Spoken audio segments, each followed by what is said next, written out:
Assalamualaikum warahmatullahi wabarakatuh. Waalaikumsalam warahmatullahi wabarakatuh.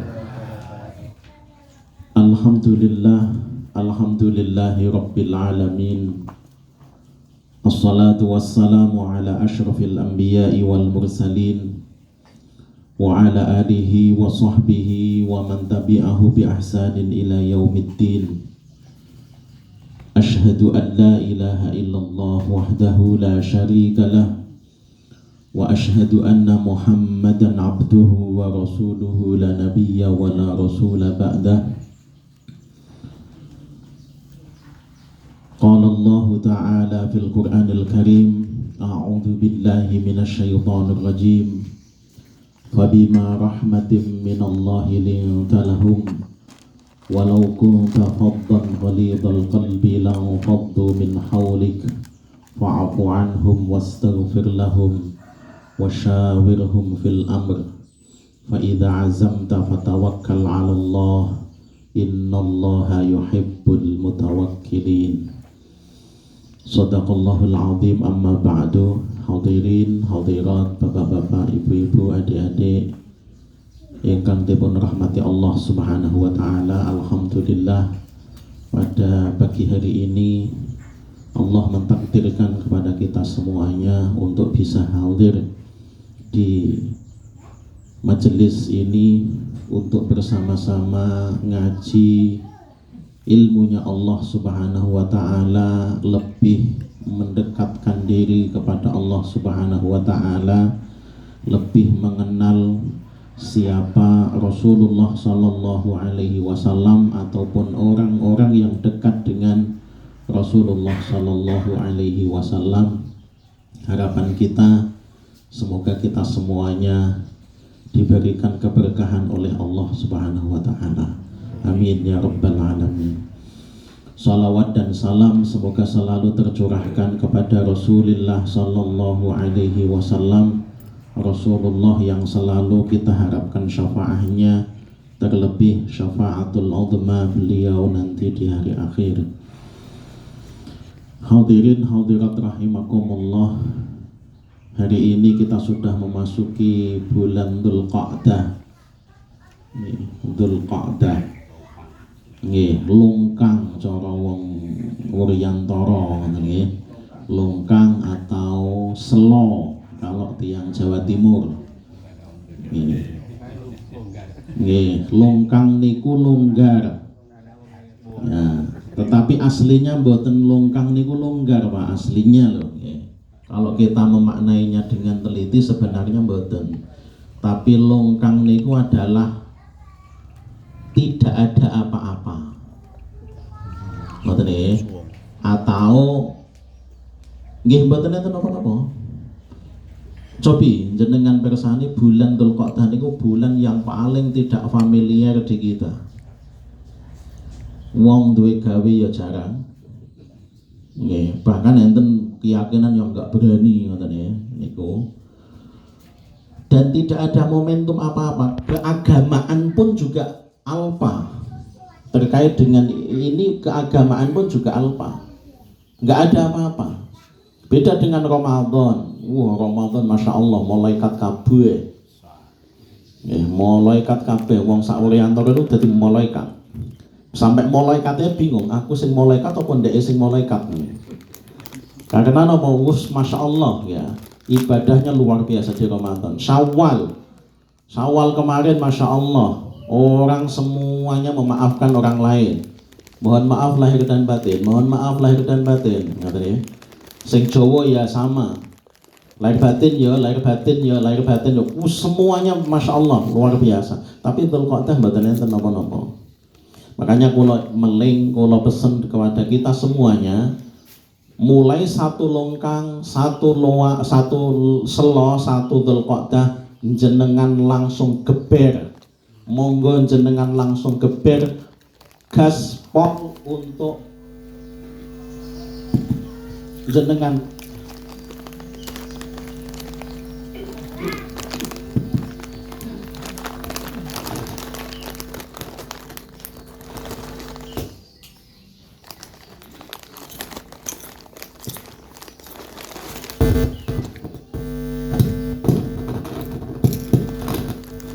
Terus nggih. Nggih, mulai satu longkang, satu selo, satu Dzulqa'dah monggo kita gaspol untuk Idul Adha nanti. Sing takmir masjid nggih mulai bahas kurban. Sing mungkin panitia kurban pokoknya gendang, jangan sampai kita selo, jangan sampai kita longkang, jangan sampai kita alpa terkait dengan kegiatan keagamaan kita. Ampun mengke akhir-akhir Dzulqa'dah lagi golek sapi, golek ngoten mboten. Pokoke sakniki pun langsung digaspol, mungkin sudah mulai noto-noto untuk kegiatan nanti bulan Dzulhijjah, bulan napa niku? Bulan Idul Adha. Agar napa? Agar persiapannya maksimal ngoten nggih. Karena kula sering menemukan Idul Adha itu biasanya panitiane tidak sesemangat Idul Fitri, ngoten nggih. Karena Idul Fitri Masya Allah, tapi ketika Idul Adha biasa-biasa saja niku. Padahal sebenarnya sing besar niku kan malah Idul Adha, ngoten nggih. Itu kaitannya dengan bulan kita hari ini. Monggo kita saling mengingatkan, nggih. Kita saling mengingatkan satu dengan yang lainnya bahwa bulan yang kita saat ini alami ini adalah bulan yang melalaikan, karena jarang sekali kegiatan-kegiatan keagamaan ada di bulan Dzulqa'dah. Hadirin hadirat rahimakumullah, masuk ke materi sirah nabawiyah utawi sirah Rasulullah sallallahu alaihi wasallam. Kemarin di pertemuan yang lalu sebelum bulan Syawal atau di bulan Ramadan kita membahas istri Rasulullah sallallahu alaihi wasallam yang keempat, yaitu Hafsah binti Umar. Hafsah binti Umar. Hafsah putrane Umar bin Khattab. Terus Umar bin Khattab itu selain sahabat seniornya Rasulullah, beliau juga maratua Rasulullah sallallahu alaihi wasallam. Hafsah binti Umar ini yang paling terkenal dengan nama Ahlul Quran atau istri Rasulullah sallallahu alaihi wasallam yang dekat sekali dengan Al-Quran. Ya, istri-istrinya Rasulullah semuanya dekat dengan Al-Quran, tetapi khusus Hafsah ini memang terkenal dengan garwanipun Rasulullah sallallahu alaihi wasallam yang paling dekat dengan Al-Quran. Kemudian pada pertemuan hari ini akan kita bahas mungkin biografi istri Rasulullah yang paling singkat yang akan kita bahas ini nanti. Karena memang kehidupan bersama dengan Rasulullah paling singkat, hanya mungkin 2-3 bulan saja. Setelah dinikah oleh Rasulullah Sallallahu Alaihi Wasallam, kemudian 3 bulan berikutnya beliau ini sedo atau meninggal dunia. Dan ini adalah istri Rasulullah Sallallahu Alaihi Wasallam yang meninggal kedua setelah Sayyidah Khadijah. Beliau adalah Zainab binti Khuzaimah. Zainab binti Khuzaimah. Zainab binti Khuzaimah. Kalau garwani Rasulullah niku namanya Zainab ada 2, Bapak Ibu. Ada Zainab binti Khuzaimah, ada Zainab binti Maimun. Maka kalau disebut Zainab tok niku kadang sing dimaksud yang mana begitu. Ada Zainab binti Khuzaimah, ada Zainab binti Maimun. Dan memang khasnya orang Arab itu seperti itu. Nama itu akan bisa terdeteksi kalau disebut bapaknya. Nek tiyang Jawa niku kan boten. Sampai bapaknya orang ngerti mawon tetap konangan, tetap eling ngoten nggih. Agung Saiful Umar niku boten enten. Wong sak Wonogiri boten enten. Jenenge Agung Saiful Umar niku boten enten. Wong sak Jawa Tengah mawon kula goleki boten enten kok. Soalnya napa kula pernah ngecek di catatannya Disduk Capil niku Jawa Tengah, Provinsi Jawa Tengah, namanya Agung Saiful Umar niku NIK-ne nggih nggen kula tok. Niku. Berarti napa wong sak Jawa Tengah mboten enten sing sak Indonesia niku namung enten kalih. Yang ketiga ada namanya Agung Saiful Anwar, ngoten nggih. Tapi pilih boten Umar, ngoten nggih. Nah, lah orang Arab namanya itu akan menjadi terdeteksi kalau disebut dengan ayahnya, ngoten nggih. Maka banyak nama yang sama di kalangan orang Arab niku sampai hari ini. Makanya nopo tiang Arab niku namanya nggih namung niku-niku mawon. Nek tiang Indonesia kan Masya Allah kreatifnya, Masya Allah. Napa malih bocah sakniki jenenge Masya Allah. Jenenge angel-angel sampai diucap nih ngene lho angel, ngoten nggih. Nggih, angel nggih dawa, ngoten nggih. Dawane Masya Allah. Itulah sebabnya mungkin nggih di pemerintah Indonesia di Dinas Kependudukan itu kan sampai dibatasi. Nggih. Harus maksimal sekian digit, lebih dari itu nggak boleh, ngoten nggih. Karena napa? Kreatif yang Indonesia niku. Nggih. Nggih, bapake mawon lali jenenge nggih. Soale napa elinge pas leh gawe, ngoten nggih. Elinge pas nggih gawe jeneng niku lho, ngoten nggih. Niku di ngeten sampai jenenge anake lali, ngoten nggih. Niku. Nah, Zainab binti Huzaimah, bukan Zainab binti Maimun. Zainab binti Maimun nanti akan kita bahas di waktunya. Zainab binti Huzaimah niki ketika dinikahi oleh Rasulullah sudah janda, dan itu sudah pasti karena memang garwane Rasulullah niku semuanya janda kecuali Sayyidah Aisyah radhiyallahu anha. Zainab binti Huzaimah ini dinikahi oleh Rasulullah Sallallahu Alaihi Wasallam 3 bulan setelah garwane Zainab binti Huzaimah terbunuh di perang Uhud. Namanya Abdullah bin Jahsh. Ya, Abdullah bin Jahsh niki riwayat yang paling banyak disebut oleh para sejarawan. Meskipun ada beberapa sejarawan yang menyebutkan garwani Zainab binti Huzaimah sebelum dinikah oleh Rasulullah ini bukan Abdullah bin Jahsh, tetapi Tufail bin Thabit bin Harith bin Abdul Muthalib, utawi putune Abdul Muthalib, utawi sepupunya Rasulullah Sallallahu Alaihi Wasallam. Ada yang menyebutkan ngoten. Wallahu alam, sampai hari ini saya menelusur niki juga masih semuanya belum jelas, tetapi saya lebih cenderung kepada pendapat yang mayoritas, yaitu garwanipun Sayyidah Zainab binti Huzaimah sebelum dinikah oleh Rasulullah adalah Abdullah bin Jahsh. Ketika Abdullah bin Jahsh niki perang Uhud bersama dengan Rasulullah, tentunya di barisan orang-orang Muslim. Karena memang Zainab ini adalah garwanipun Rasulullah yang memang sejak berada di Makkah dia sudah masuk agama Islam.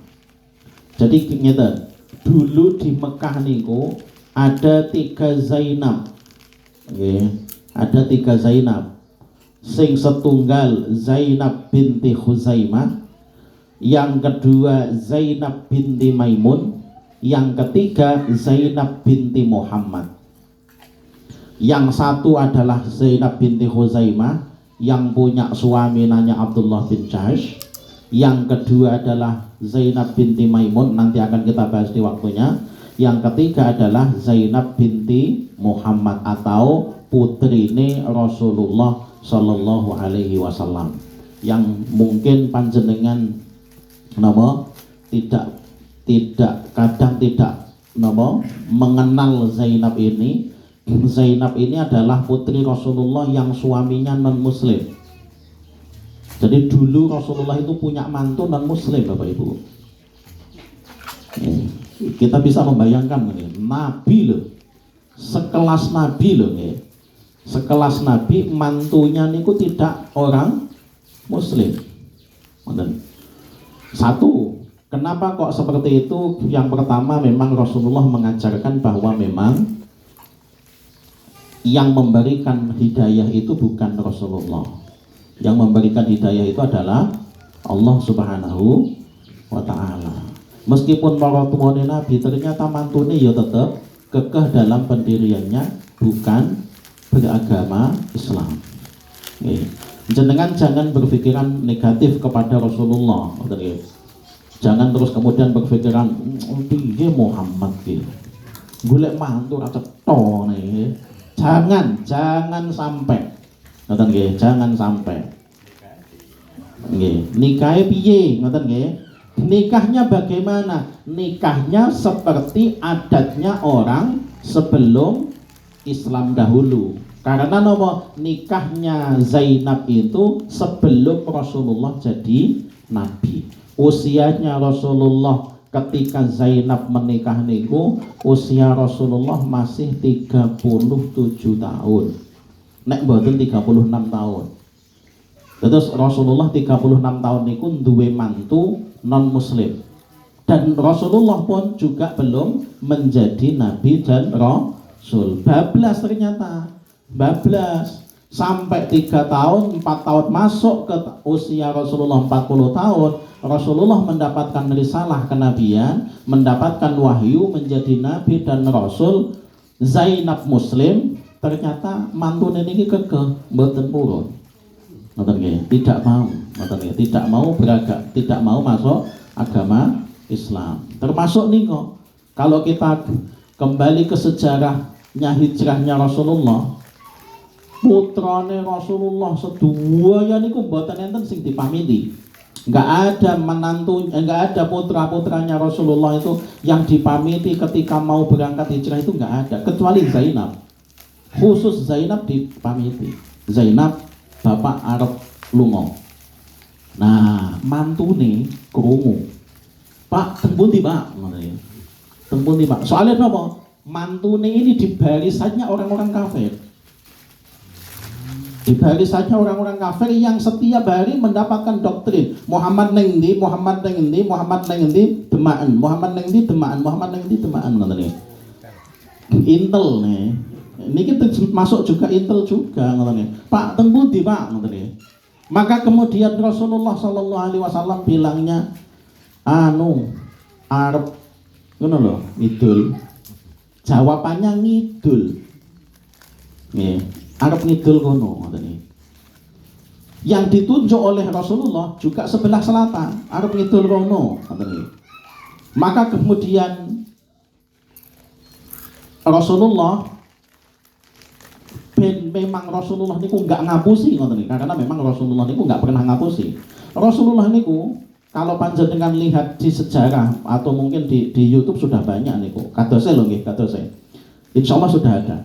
Perjalanan Rasulullah dari Mekah ke Madinah itu, padahal Mekah niku berada di selatannya Madinah. Mboten kok Rasulullah niku langsung ngalor ngoten mboten.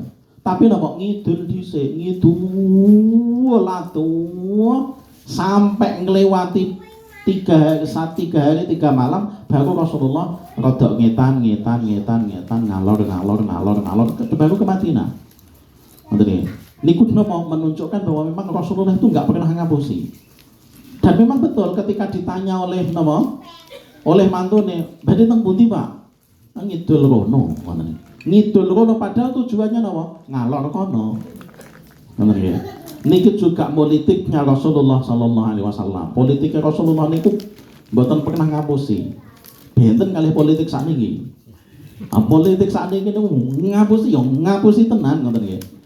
Niku ketok-ketok ngapusi ya tetep ngapusi ngoten nggih. Lah niki Rasulullah memang mboten ngapusi karena napa? Ngidul dhisik. Sampai 3 hari 3 malam baru kemudian napa? Lagi ngetan ngalor. Maka kalau panjenengan turuti napa? Mengikuti jejak kepergian Rasulullah dari Mekah ke Madinah niku dalane kan genah. Muter ngoten nggih. Saya dulu mikir Rasulullah itu kenapa dulu kok dadak koyo ngene ya? Soalnya napa? Dalane niku memang angel, tapi ngidul mriko baru ngetan ngoten. Padahal ngidul niku ngadepne gunung gede. Dan itu yang didaki oleh Rasulullah Sallallahu Alaihi Wasallam. Usia Rasulullah 53 tahun mendaki gunung. Gunung ini ku luwih dhuwur timbang Gunung Gandul. Gunung Gandul penak. Gunung Gandul penak. Tapi sak penak-penake Gunung Gandul monggo sakniki sing yuswane 53 tahun. Engko kalih kula munggah Gunung Gandul. Ngelak nggih sambat. Nah. Rasulullah niku 53 tahun naik namanya Gunung Nur, Jabal Nur. Niku enteng bagi Rasulullah. 53 tahun Rasulullah naik Jabal Nur. Kula jajal dulu usia saya 23 tahun. Rasulullah 53 tahun. Saya 23 tahun naik Jabal Nur niku mboten kiyat. Enggak sampai ke atas kula pun mundur. Soalnya napa jubah kula wis suwek-suwek soalnya wis napa nyeblok ping pinten-pinten ngoten nggih. Wis keplorot-plorot berkali-kali karena memang dalane angel. Ngoten nggih. Jalannya susah. Itu sekarang apalagi zaman dahulu lebih susah jalannya. Saat ini sudah ada napa niku eskavator yang naik untuk ngeruk gunung, ada gini dan seterusnya. Sudah ada bangunan di bawahnya. Zaman Rasulullah Shallallahu Alaihi Wasallam dulu belum ada apa-apa. Lah, niku ada 3 Zainab. Zainab binti Huzaimah, ada Zainab binti Maimun, ada Zainab binti Muhammad Sallallahu Alaihi Wasallam. Nah, ketika kemudian Zainab binti Huzaimah ini termasuk orang yang masuk agama Islam pertama-tama, awal-awal, as-sabiqunal awwalun, orang yang masuk agama Islam tergolong di awal-awal. Kemudian garwane Zainab juga sama seperti itu, Abdullah bin Jahash ini juga sama, sudah masuk agama Islam sejak berada di Makkah. Kemudian ketika Rasulullah hijrah, keduanya dan diantara sahabat-sahabat yang lain juga ikut Rasulullah untuk hijrah ke Madinah. Jadi Zainab adalah orang Makkah yang pindah ke Madinah. Terus kemudian berada di Madinah sekitar 3 tahun. Abdullah bin Jahash ikut dengan Rasulullah Shallallahu Alaihi Wasallam perang Uhud. Di perang Uhud inilah Abdullah bin Jahash meninggal dunia. Setelah 3 bulan Rasulullah Zainab binti Huzaimah ini menjanda, kemudian dinikahi oleh Rasulullah Sallallahu Alaihi Wasallam. Dari sini kemudian muncul masa iddah. Tiang nek ditinggal mati suaminya itu ada masa iddah, masa menunggu untuk meyakinkan apakah ada istilah ini tinggalan pun kalau kena mawon, adakah janin yang tertinggal di rahimnya istri itu tadi. Maka kemudian ada masa menunggu 3 bulan. Kalau niku sudah tidak haid, kalau haid maka 3 kali suci. Meninggal suci, haid, suci meleh, haid, suci meleh, haid, suci, sudah boleh dinikahi oleh laki-laki baru. Nek pun move on, nek direct move on nggih nunggu move on dulu. Nek orang laki-laki apakah ada masa iddah? Tidak ada. Tidak ada, dan itu juga diberikan contoh oleh Rasulullah Sallallahu Alaihi Wasallam. Sayyidah Khadijah itu meninggal tanggal 14 Ramadan. Nek mboten tanggal 13, pokoknya tanggal las-lasan. Di akhir Ramadan Rasulullah menikah dengan Sayyidah Saudah.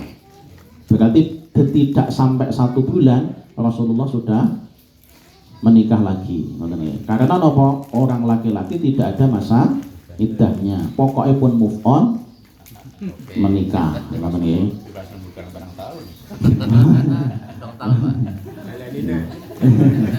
Ampun. Gitu. Terus memang tidak ada masa iddahnya kalau laki-laki. Dan ini pernah dibahas di napa nggih pengadilan agama kalau nggak salah nggih.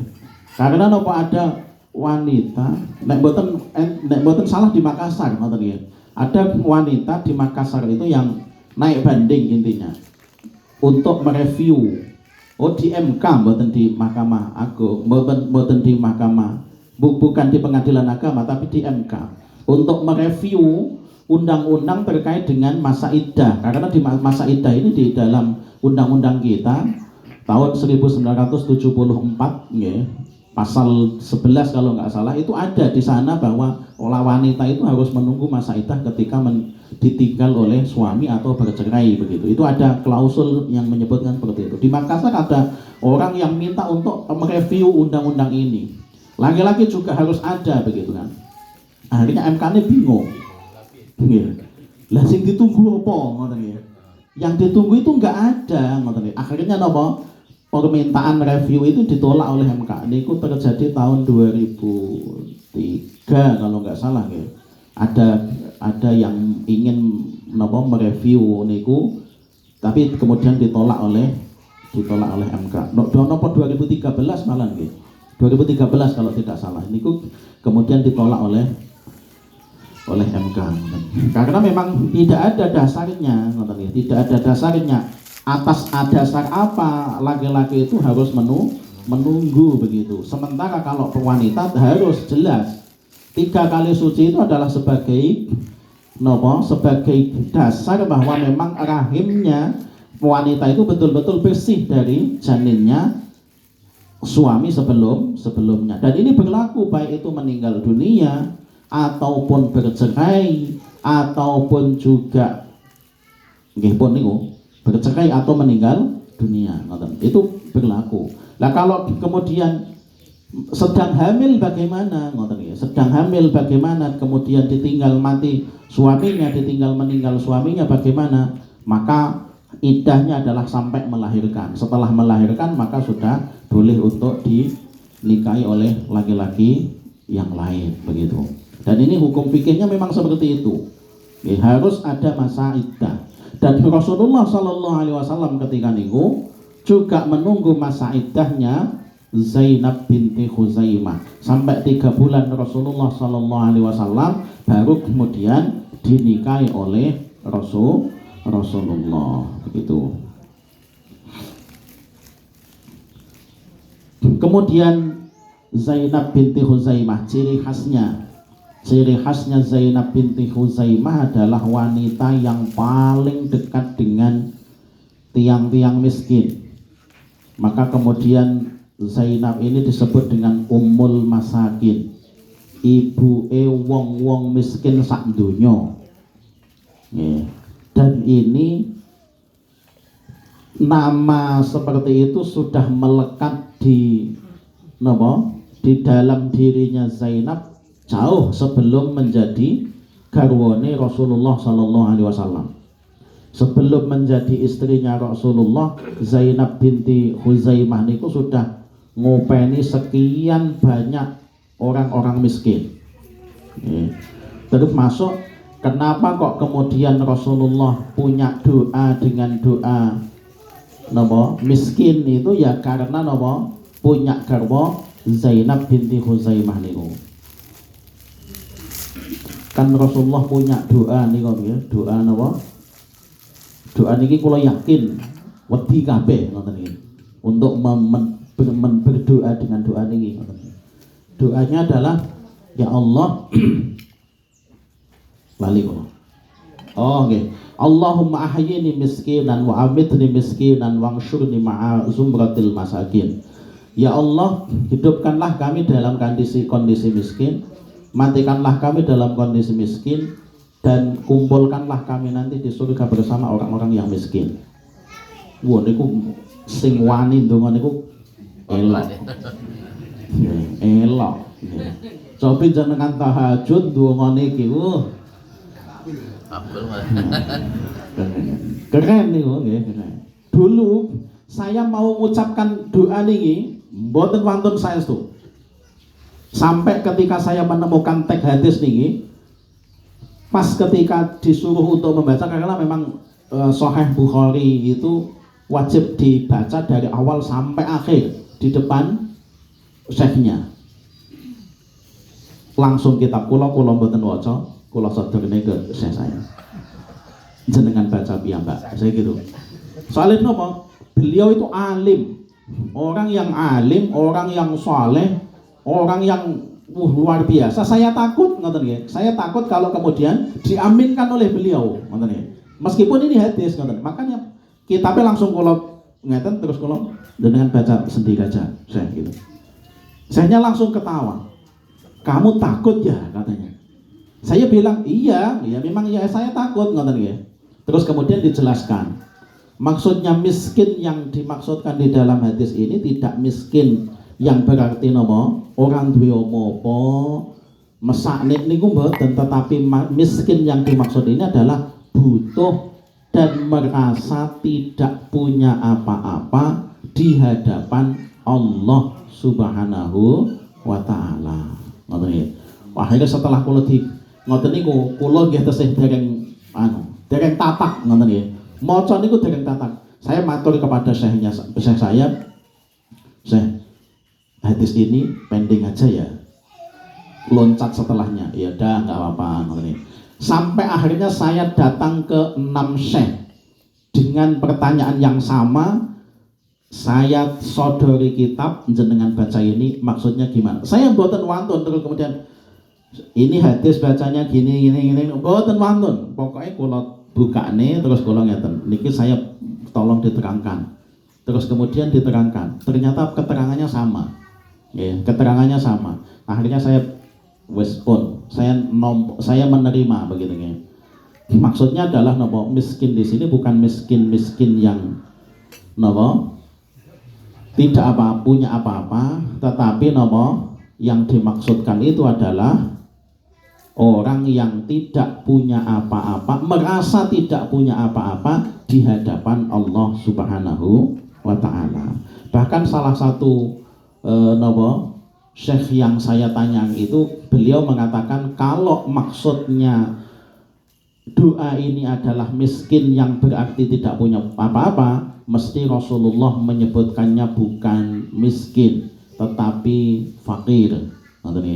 Bukan miskin tetapi fakir. Maka kalau miskin nggak ada masalah, tapi kalau fakir kamu nggak berani membaca, nggak ya sah-sah saja. Tetapi kalau miskin ya berani saja membacanya. Dan tidak ada di dalam hadisnya Rasulullah Shallallahu Alaihi Wasallam yang menyebutkan fakir, tidak kaitannya dengan doa semacam